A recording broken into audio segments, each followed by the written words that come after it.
Coucou, Elena chérie, je suis de retour. As-tu pu te reposer, après avoir fait la cuisine? Est-ce que j'ai bien entendu? Tu m'as appelé chérie. Oh, mon Dieu, quel miracle. D'accord. Bébé, je te souhaite un bon retour à la maison.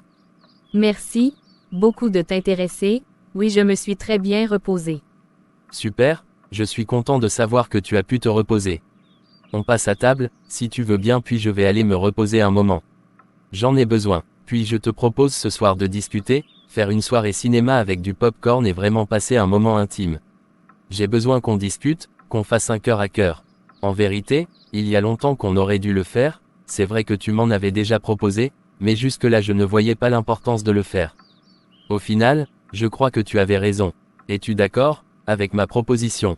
Sache, je ne te l'impose pas, du tout, je souhaite avoir également ton consentement.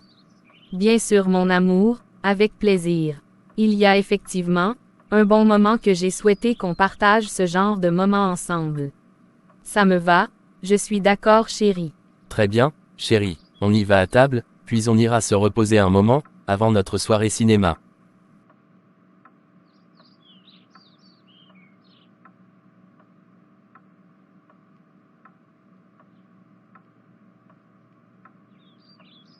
Seigneur, qu'est-ce qui s'est subitement passé avec Nicolas?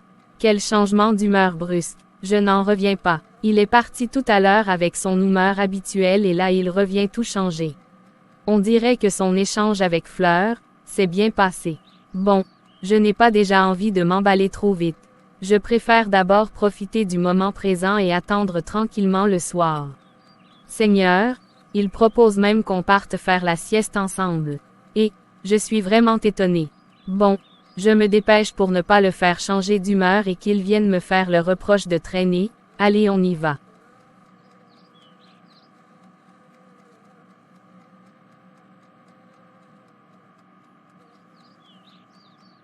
Vraiment, ça nous a fait beaucoup de bien de faire la sieste ensemble aujourd'hui. J'espère que tu as aimé. Oui, vraiment beaucoup de bien mon amour.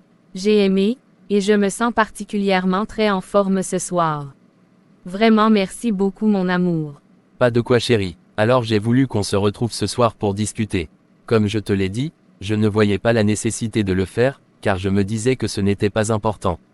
Mais, j'avoue quand même que, après avoir discuté avec Fleur, qui m'a fait voir les choses autrement. Je me suis dit, pourquoi pas? Je fais essayer, et voir ce que ça va donner.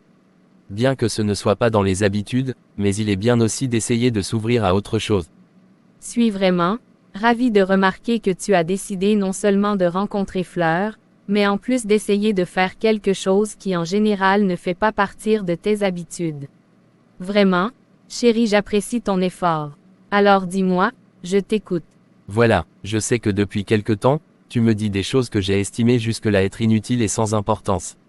Je n'ai pas souvent véritablement voulu réellement t'écouter, du coup je ne prenais pas vraiment attention à tes propos. Alors, as-tu des choses à me dire? Oui, chérie, j'ai tellement de choses à dire que cette seule soirée ne sera pas suffisante. Tu sais, quand je t'avais rencontré, je n'avais aucune expérience en matière de relations. Et sache que je n'ai jamais voulu aller d'homme en homme, je te trouvais assez engagé car tu ne voulais pas une amourette, et en plus tu es chrétien. Du coup, je me suis dit avec l'accord de mes parents évidemment que tu feras un bon partenaire. C'est vrai qu'au début, je te trouvais parfois un peu impulsif mais je me suis dit ce n'est pas bien grave, ça ira, et ensuite dans le couple plus le temps passait plus vraiment tes humeurs étaient assez brutales. D'accord, je vois un peu ce que tu veux dire. Vas-y, continue. Tu sais, j'ai grandi dans un environnement très doux et calme. Mes parents avaient une relation très fusionnelle et on ne les a presque jamais entendus se crier dessus, même quand ils devaient se faire des reproches. Du coup, je ne suis vraiment pas à l'aise quand tu me parles en criant sur moi, comme si j'étais ton enfant. Encore que même avec les enfants ce n'est pas tout le temps qu'il faut crier. Donc, tout d'abord je me sens très critiquée et méprisée par toi. Souvent, je reçois des propos très durs venant de toi. J'ai l'impression que c'est ta seule façon de parler. Tu es violent dans tes propos et tu me dénigres régulièrement. Tu ne vois jamais mes efforts et je ne reçois jamais d'encouragement de ma part. Écoute, moi j'ai toujours entendu mon père parler comme ça à ma mère quand j'étais petit. Et aussi même dans ma famille, mes oncles aussi font ça. Et vraiment, c'est la norme pour moi. Et du coup, dans ma famille c'est ainsi que l'homme doit être. C'est vrai que chaque famille a des caractères qui leur sont propres et chez nous c'est comme ça. Mais j'avoue que Fleur a parlé de quelque chose qui est quand même cohérent, elle m'a fait comprendre que en vérité je ne suis pas obligé de faire comme mon père, mais que je dois moi-même créer avec toi notre vision du couple. Car, elle m'a expliqué que vraiment tu en souffres. Je n'avais pas pris conscience car ma mère ne se plaignait jamais. J'ai donc pensé que toi, tu étais juste capricieuse. Crois-moi, je ne me sens pas du tout bien. Je suis malheureuse et triste tout le temps. Crois-moi, un moment j'ai même pensé au divorce. C'est quand j'ai eu l'idée d'en parler avec Fleur, que tout d'abord ça m'a fait du bien d'enfin parler à quelqu'un car tu n'étais jamais disponible, en plus ses encouragements m'ont fait du bien. Et surtout, elle m'avait promis de discuter d'abord avec toi. Sache que je suis régulièrement triste et je pleure même souvent sous la douche, mais tu ne me vois jamais. Quand je finis par être en colère quand tu me critiques trop, en fait c'est ma tristesse que je masque. Oh la chérie, je suis vraiment désolé. Ma mère était une femme stoïque, et je pensais que les femmes doivent être comme ça. Mais justement Fleur m'a bien rappelé que tu n'es pas ma mère et que toi, tu avais plutôt vécu autrement. Vraiment, je suis navré pour toutes les fois où j'ai dû te faire pleurer, dans mon égoïsme. Ce n'est pas tout, tu ne me dis jamais de belles choses, ni me faire des compliments. On dirait même que tu ne m'aimes pas. Oh, non pas du tout ma chérie. Je t'aime de tout mon cœur. Sinon, je n'allais pas faire de toi ma femme. Ne le pense pas du tout ma chérie. Mais, comment tu veux que je le sache? Tu ne me le dis jamais, tu n'es jamais romantique, tu ne m'offres pas de cadeaux. Tout a l'air si froid entre nous. Mais, je te donne l'argent de poche, je m'occupe de tes besoins. C'est une façon pour moi d'exprimer mon amour. Et puis, je ne peux toucher aucune autre femme, tu es la seule car je n'aime que toi. Je vois bien que ma façon de t'aimer ne te convient pas. Oui, je ne me sens vraiment pas aimée de cette façon-là. D'accord, je vois. Ce n'est pas fini, aussi avec le ménage et la cuisine. Tu sais, j'ai un poste de responsable en tant que directrice, souvent je suis épuisée quand je rentre. Tu ne m'aides pas du tout. Et pire, tu ne veux pas que je prenne une dame de ménage, tu exiges que je fasse ça moi-même. Je suis fatiguée chérie, je n'en peux plus, très sincèrement. Sans compter que tu ne m'accordes pas du temps pour discuter, j'ai besoin que l'on communique régulièrement. Même échanger le soir sur nos journées. Tu es toujours dans tes matchs de basketball. Et enfin, je me sens étouffée, tu ne me laisses pas réellement exprimer mes positions, mes émotions, les sentiments. Souvent j'ai envie d'exploser. C'est à croire que toi tu n'as pas du tout d'émotions. Tu dois être stoïque. Bon, écoute, j'ai pris tout ça en compte et j'avoue vraiment que je ne voyais pas les choses sous cet angle-là. Je ne te promets rien pour le moment, d'accord. Ce que je dis c'est que je vais y penser calmement et puis on va en rediscuter. Ça te va? Oui, c'est déjà bien que tu aies pu me permettre de m'exprimer librement. Je t'en remercie d'ailleurs pour l'écoute et le temps accordé. Je remarque avec cet échange qu'en vérité tu es juste en train de reproduire le schéma dans lequel tu as grandi et que au final ça n'a pas forcément à y voir avec moi. Exactement, c'était juste ma façon de voir et de concevoir le couple. Ce que je te propose, c'est de penser à ce que tu attends de moi concrètement. J'ai pris en compte tes besoins, je vais y penser. Mais entre-temps, pense à me dire exactement quelles sont tes attentes vis-à-vis de moi. Et je ferai de même et on va en reparler. On ira même faire une balade au parc la prochaine fois.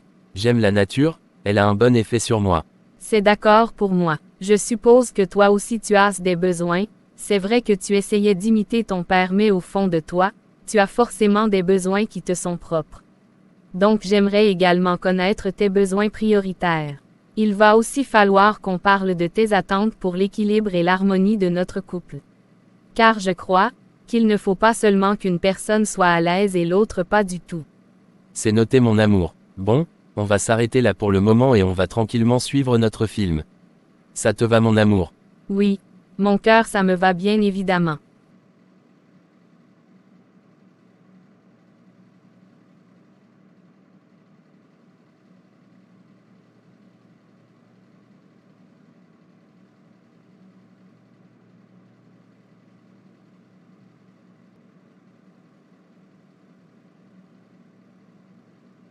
Coucou ma puce, comment vas-tu ce matin?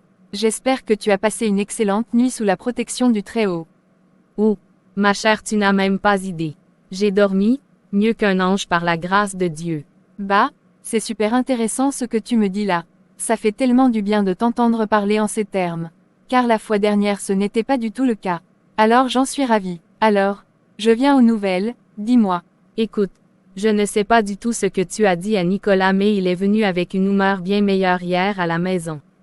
Du coup, ou encore par miracle, on a pu discuter enfin ouvertement et sans violence verbale. On a parlé de nos besoins et tout. Ah, c'est très bien, je suis si heureuse de le savoir. Juste, là maintenant il va vous falloir discuter sur vos attentes mutuelles. Après avoir exprimé vos besoins, vous devez chacun faire des demandes à l'autre qui vont représenter les attentes de chacun. Et selon la disposition de chacun, vous allez vous engager mutuellement à respecter cela. Vous allez vous promettre de veiller chacun de son côté à répondre à vos attentes mutuelles. Si vous y mettez beaucoup d'amour et de patience, tout ira bien, faites-vous des concessions et soyez vraiment flexibles. Que chacun essaie de se mettre à la place de l'autre. Après tout cela, et je vais vous donner un outil qui va vous permettre vraiment de revoir les bases de votre couple, travailler sur la vision, les projets et beaucoup d'autres bonnes choses. D'accord. D'accord, c'est noté. Je vais en parler avec Nicolas tout à l'heure. En plus, je voulais rajouter un élément fondamental qui est la prière. Vous ne devez pas travailler sur votre couple seul, vous devez inviter le Saint-Esprit pour qu'il vienne vous assister. Vous avez besoin de la présence surnaturelle de Dieu. Dieu doit être au centre de votre couple, il sera un soutien solide pour vous. Vous devez apprendre non seulement à prier chacun de son côté mais surtout apprendre à prier ensemble pour fortifier votre couple. Ça te va? Oui, très bien, ça me va. Je ne vais pas te retenir plus longtemps. Je sais que tu as d'autres couples à aider. Vraiment, je te remercie pour tout. Vraiment que Dieu te bénisse. Oh, aider les couples en difficulté me donne de la joie. Tu n'as pas idée de comment je me sens quand les gens sont heureux dans leur ménage. On donne toute la gloire à Dieu. Allez, je te dis à plus tard.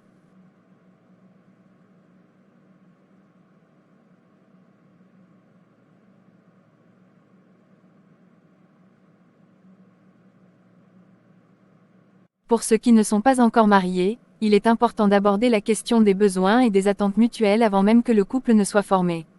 Cela permet de savoir si vous êtes capable d'être un apport dans la vie de l'autre, de savoir si nous avons le potentiel nécessaire pour répondre aux besoins de l'autre ou pas. Cela permet qu'il y ait moins de conflits dans le couple.